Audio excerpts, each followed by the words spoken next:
All right, welcome back to another episode of Mr. King KMK. These are my Knick thoughts for today. Okay, so this is what we know. We know now that the Knicks made an offer to Utah. The Knicks offered Obi Toppin, Evan Fournier, a conditional player, which could be Cam Reddish or Deuce McBride, also 5 first-round picks, 2 unprotected, 3 protected. Now, Utah rejected that offer because they want 4 unprotected picks. And that's just Danny Ainge being Danny Ainge. Now, the part that surprised me is that neither team cared who the players were in the deal. Now, remember, we were willing to give up on RJ.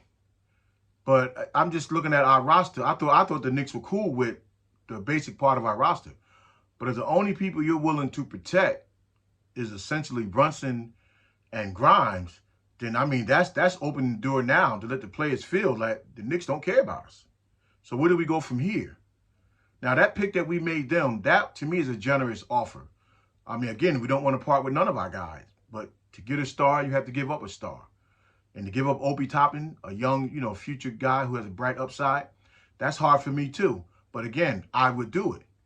But at the same time, the Knicks, do you decide now to move on? Because now you started getting into cat and mouse territory. Utah essentially just want the unprotected picks that you're not willing to give up. So is it time to move on, or is it time to just look elsewhere to somebody else and see who can bring us more satisfaction during the season? Donovan Mitchell would be a nice piece. But again, we should not spend too much time wasted.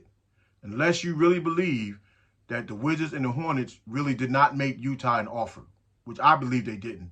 I believe that's just Danny Ainge bluffing, trying to get the most out of us. So tell me what you think about that and put that in the comments. The other thing is this, the Julius Randle front. What are we going to do with that? If we're bringing back RJ and Julius as our nucleus, which again, I'm cool with that too. But there has to be a pecking order. There has to be some sort of system where they can coexist and not just be your turn, my turn. It has to be a cohesive unit that the Knicks put out there on the floor if those are going to be our 2 generals. The Knicks have a huge decision to make moving forward.